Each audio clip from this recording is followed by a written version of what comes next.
Ladies and gentlemen, boys and girls, we are back with another great episode of the Sick Podcast, Steelers Crazy. I am Jay York Football. This is Mic'd Up Sports One, and the doctor is in on the Sick Podcast. Unfortunately, we have to shed some light on some Steeler injuries and some Steeler injuries of the past, specifically Kenny Pickett and more. Talk some training camp here on the one and only Sick Podcast, Steeler Crazy. Come on, let's get to it. Wave them towels. Turn up your volume. Because you're about to listen to the Sick Podcast. Steelers Crazy. Aaron Smith shields. Flacco, Polamalu takes it home. Super Bowl 43. Pittsburgh might be bound for that thanks to number 43. The sickest Pittsburgh Steelers podcast. Sports entertainment like no other. It's gonna be sick. Yo, the season's coming up. Are you in the market for some new Steelers gear? I think so. And you have one brand to rep them all. Why don't we bring them up? One brand right there, man. Yins with 2 Z's is the number one brand for Pittsburgh sports. Finally, one brand to rep all black and gold. But make sure you use our code SICK15 for 15% off your entire purchase. It's Shop Yins. That's Yins with 2 Z's.com. And the beauty of it is, a lot of these other places support small business, first of all. But a lot of these other places, you have to spend $75 to get 15, 10, 5, percent off. But you could shop local. I know he's in Florida now. Shout out to our guy, Taylor.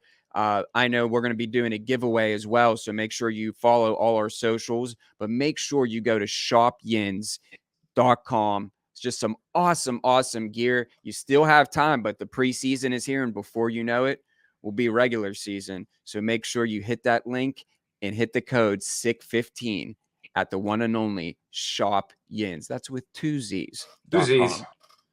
2 Z's. And I tell you what, man, today we're excited to start a new series with a contributor who's going to be joining us all season for some segments. Woo! This guy, he's a doctor. He's the bell of the ball. Not every day. Awesome. Yeah, this guy is absolutely awesome. You never want to see injuries, but it'll be significant for us to have somebody on who can come on and assess these injuries, tell people about the recovery time, and give some really, really astute breakdowns as to what's going on. So we're excited to welcome this guy, Dr. Turner. And listen, we even got a transition for this dude. He is the Sick Pod Doc. The doctor is in. Hey, Dr. Turner, how are you? Good, man. Thank you guys for having me. Definitely. Thanks for coming on. Yeah, so we're excited to talk, just first off, just tell, our viewers just a little bit about, your background, and just really awesome, man, to have a doctor himself on the show. So first off, we want to thank you again for coming on, but just tell, our viewers a little bit about your background, and we'll jump into the Steelers. Yeah, so I'm actually based out of Houston, Texas. One of my professional teams that I help out with some of the coverage is the Houston Dynamo. Actually did some XFL Houston Roughnecks stuff this last year. Had a real good, first successful year. St. Thomas University is a little smaller university down here, D3, but, don't have any football, but they have all the other sports. And then, of course, because there's never a lack of it, high school teams and all that, do a lot of high school football coverage as well. So I love it. Been doing it for a couple of years now. So I definitely, I'm always loving the NFL season when it's approaching. Big fantasy football player. So, that helps out when it comes to evaluating injuries and things like that. Who's your first pick? Man, this year, first pick, I'm probably going to, with all the recent drama with the running backs, I'm probably taking a wide out. So nice. You can go Justin Jefferson, probably not Jamar Chase until that whole situation plays out with Burrow, but yeah. Yeah, so let's dive into the Steelers. Kenny Pickett, history of concussions. He suffers 2 concussions in 56 days. Just kind of, it's a rookie season. It's tough either way when, you get concussions like that consecutively. Just talk about the recovery process on that and just shed some light on that for us, because it's not every day you get a doctor on the show. Absolutely. I mean, concussions are a huge part of the game. I mean, it's a whole process. There's protocols that differ at each level. NFL in particular, when you get a concussion, it's not a simple process. I mean, it's essentially where you're hitting the head, and the brain, contrary to belief, the brain actually doesn't touch like up against your skull. So when you get hit, the brain kind of gets rocked. Whenever it gets rocked like that, you start getting like little areas of bruising and things like that, and that's actually where you start to get some of those like concussion like symptoms. Now, recovery process is always a little tricky because, ideally you want your athlete to not have symptoms for at least 24 to 48 hours. So we generally recommend after a concussion, those first 1 to 2 days, they kind of, take it easy. If they're tired, they take naps, things like that. And then you actually kind of want them to start getting up and start to, not run and things like that, but you want them to start getting active so they can get blood flowing and start the recovery process. Because once they're asymptomatic, meaning no headaches, no dizziness, none of those bad symptoms, you start them on what they call a return to play protocol. And that return to play protocol, depending on which level you are, usually incorporates 5 or 6 steps over the course of 5 to 6 days. So, for example, if you have a concussion that happens on a Sunday, and that player wakes up Monday and they are asymptomatic, have no symptoms at all, Tuesday they can then start their return to play. And it's usually kind of like a graded progressive symptom, meaning on day 1, usually have them hop on a bike or go for a little walk to where they barely get their heart rate up. Make sure that they don't reproduce any of their headache symptoms. If they do well with that, then they go on to stage 2. Stage 2 is usually where you have those players kind of ramp it up a little bit. So I tell people, if you go on a bike, get your heart rate up to a certain level, the next day you're going to probably have them go for a light jog or even pick up the pace on a bike so that they pick up their heart rate a little further.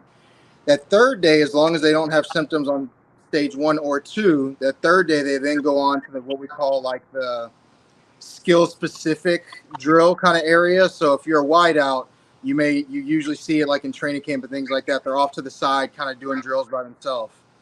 That's usually the stage 3. Stage 4 is where you'll actually be in practice, but you cannot like have any contact whatsoever. And then stage 5 is where you go into a full contact practice. During the season, that's probably just going through the, the motions and things like that. But as long as you can get through every single process without any headache, then you'll be cleared for game day and you'll be good to go. So it's a whole return to play. It's very drawn out with all the, political things and kind of awareness surrounding concussions recently. They're always looking year to year how they can change things and make things better. So. Yeah, I mean, in Miami with Tua, I mean, I watched all that. That was just, Scary. You obviously want to, I mean, concussions are scary. I think we learned that, I watched the movie Concussion that was with Will Smith that actually filmed here in Pittsburgh.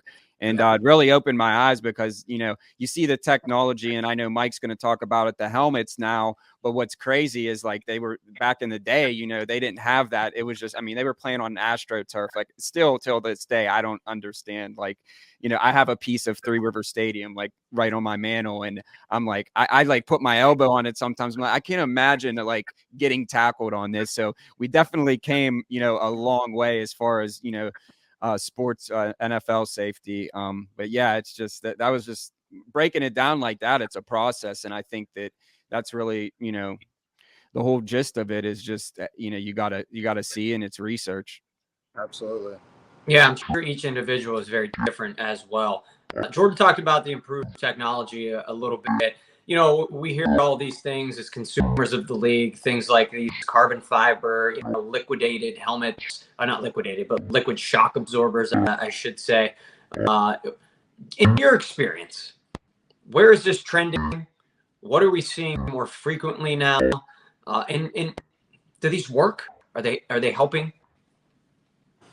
A lot of that, I would say, is still up for debate because, they have studies and things like that they try to put these helmets through kind of simulation type things, but you don't truly know until you actually have the helmets put on the players and have them actually go through like real life game situations. But the idea and the theory behind all of these helmets and shock absorbers is really what it comes down to is if you can take as much shock away from the helmets as possible, then you could potentially stop, a pretty bad concussion or a head injury is more so the better terminology. But at the end of the day, I think a lot of it, the politically correct answer is to say we don't know yet. But based off of our awareness and how serious, like you bring up the Tua stuff last year, we have to find ways to kind of help the concussions lessen. I mean, you bring up a good point going back to the early days of football where it's like, okay, I always tell people the example when I played football. I remember getting hit, laying on the ground, like don't even remember what happened, and then get back up and like you go back into the play, and because people just didn't know much about concussions then. And nowadays, I think we know so much about it that it's actually, it's a good thing because we're preventing long-term problems. But, at the end of the day, it comes down to one main thing. And this is what I teach a lot of my younger athletes is tackling. Yeah. I mean, you've got kids who are bigger, faster, stronger, and they all want to come in and lead with the crown of their helmet or lead with their shoulders, and they don't want to wrap up and tackle like they should. And that's actually like the leading cause of why people are getting, concussions nowadays. And so I think if we start there and then you start incorporating these fancy helmets and things like that, then that's ideal. But the part that's unfortunate about the helmets and this new like advanced equipment is it's great for the NFL because, they have the means to do it. But, sure, Alabama, Ohio State, big name colleges, they'll have it. But then you start getting into the lower colleges. Are they going to have it? Are high schoolers going to have it? I highly doubt it. I mean, so it's a small piece to the puzzle. If you talk about players having concussions up until NFL, and then they get the fancy tools and things like that, it might be too late at that point. But we'll see how things play out now that they're actually putting it in like real life play now. Yeah, that's an interesting point. It's almost backwards. Like we should be protecting these guys at a younger age first. Not that they shouldn't be protected throughout the tenure of their career, but yeah, that's a really, really interesting point. We are hanging out with Dr. Turner, the Sick Pod Doc here on the Sick Podcast. Steelers Crazy. Thanks so much for tuning in. We're excited he's going to be a regular contributor on the show throughout the year, helping us break down some of the unfortunate injuries, of course, and the fortunate, hopefully faster recovery times that you'll get the insight from here. I want to talk about one more thing before we let you go. Non-contact injuries. Those words, right? They strike a chord with everybody. Right? For us as fans, at this point we see those words non-contact injury and immediately, you're like, oh my gosh, this is very, very bad. Which is, I shouldn't say strange, but visually you see you see an absolute war out there. But when guys aren't getting hit, sometimes it results in the more severe injury. Give us the non-contact injury context, I guess, if you will. Yeah, I mean, you put the nail in the coffin. I mean, non-contact injuries, when you hear those words, I feel like it's always associated with at least a surgical type of injury. I mean, ACLs, Achilles, especially nowadays. There's a trainer that I actually followed out in Miami. His name is, I forget his actual official name, but it's like DBC training. He works with a lot of NFL players, but he kind of came up and got his name with Dwayne Wade and, LeBron James when they had their Heatles moment in Miami. I think it all comes down to the training, and, you have a lot of people out there who are teaching athletes and things like that how to train and doing all these crazy, they've got a sandbag and they're doing a 360 and then they're hopping to the left and hopping to the right. I mean, at the end of the day, when you're doing these type of things, you're putting your ligaments and a lot of these things at risk. And I always tell people non-contact injuries usually happen for one or two reasons. One, it was something that happened beforehand, weeks before, months before, an old injury that was, to say, like a partial ACL tear. And then they go and they cut the wrong direction, and now you've got a full ACL, and now their entire knee feels unstable.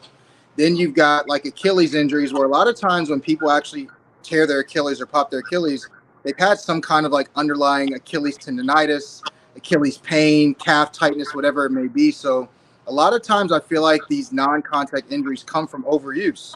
And I mean, this is something that goes back to our youth and even our college players and NFL players. You've got people who are trying to make it to the next level and they don't take the necessary time off. And then in football, which is a barbaric sport in itself, which we all love, and I love football, but it's like these players are going week to week with injuries. I mean, they always say by the end of the year, everybody has some kind of injury going on, right?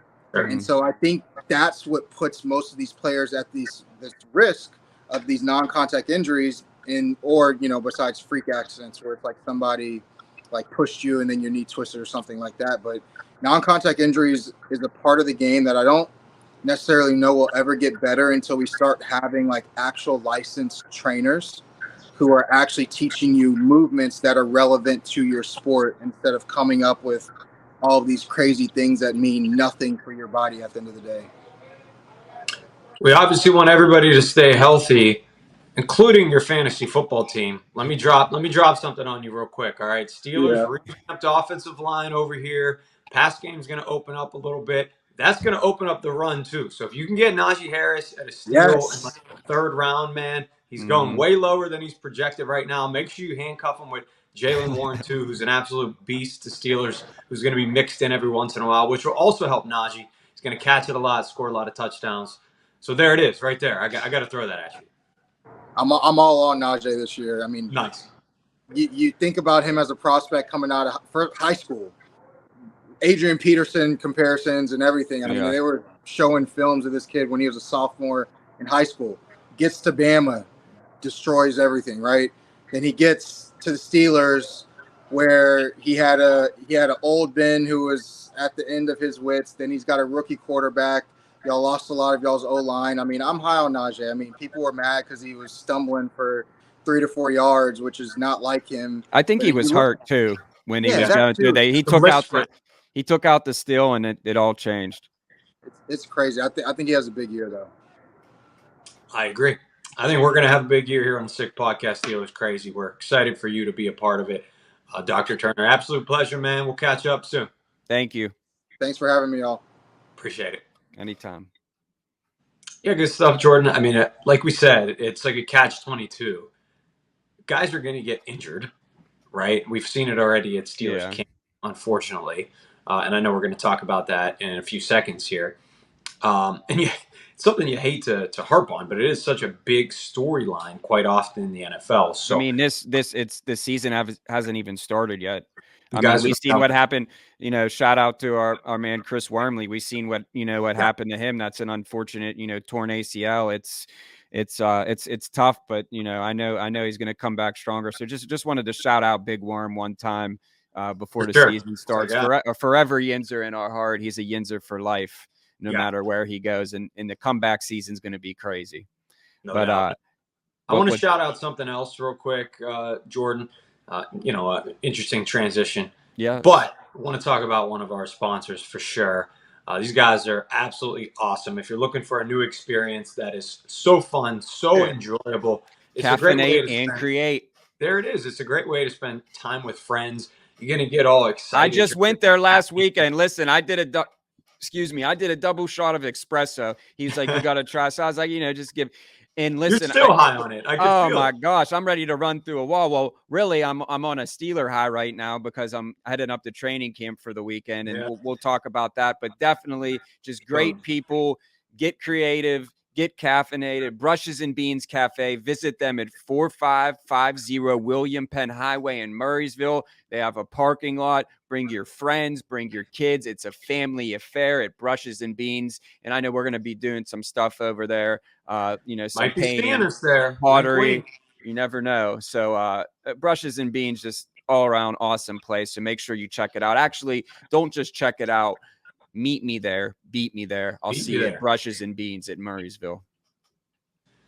Man, that made me want a coffee right now. I'm dragging a little bit. I need one. Yeah, I'm about to head over there after this show. They got tea. They got latte. They got everything. Hot chocolate. Yeah. Fall coming around. So, like I said, I'm going up to training camp. For the weekend. Really excited. Just to kind of just take it all in. I remember during the pandemic, I was so bummed because that was my thing, just to go up there. Just such a great Pittsburgh tradition, Steeler tradition, America tradition, because the Steelers are America's team. But we'll save that for another day. But yeah, I mean, I'm just excited to really get out there and see what it's all about. I'm really hearing a lot of hype about Kenny Pickett. I mean, I just seen a dark horse MVP candidate. Hey, anything's possible. I mean, I've seen crazier stuff happen. Like, hey, it may be a pipe dream, but the Pittsburgh Steelers on paper look like AFC North champs to me. People are talking about Justin Fields as a sleeper MVP candidate. Yeah. So why can't Kenny Pickett? Why not? Why not? Well, we know our friend Adam Rank, how he feels about that. About Justin Fields, you think he's going to make the Hall of Fame tomorrow? Kenny Pickett's not going to make the Hall of Fame tomorrow, but yeah, you expect natural progression. We're talking camp specifically. He's flashed at camp. You're seeing all these videos on your Twitter timeline. You can't even keep up with them, but he's dropping some dimes to Calvin Austin as he's streaking down the field, flying around like the Energizer Bunny. He's hitting George Pickens, his big target, and Pat Frymuth in the back of the end zone. He's firing lasers. He's usually the first guy out. Calvin Austin in the mix now. Love to see it. Yep, and the last guy to leave. Always going to be the hardest worker on the field. So do I think he's going to win MVP? No. Do I think he's going to have a much better year than he did last year? Yeah, I think he's going to kind of progress like Trevor Lawrence did, who had a terrible first year as a rookie, didn't have much around him in the system, and then bounced back and was really good. He's at Waffle House. He's at Waffle House. He won a playoff game. He probably gets the chili cheese hash browns at Waffle House. Man, I've had those a couple times. You get a crazy stomach ache. I know some stuff I've been seeing from camp as well. Nick Herbig is really impressing a lot of people. Obviously a friend of the show. His brother Nate is there as well. We got to get Nate on. We got to get him on. I'll talk to him this weekend. I'll talk to him up camp. He'll come on. Yeah, we'll have a family affair here on the Sick Podcast, Steeler Crazy. Hey, we just appreciate everyone. As always, can't thank you guys enough. Just make sure you follow us down below on our bottom line. That's the Sick bottom line. Shout out to the Sick Pod Doctor, Dr. Turner, for coming on. We're going to have him on during the season as well. And just follow our socials, because I'm going to be up training camp all weekend. So I'll see you there. Stay classy. Stay sick. It's been another great show. I'm Jay York Football. This is Mic'd Up Sports 1.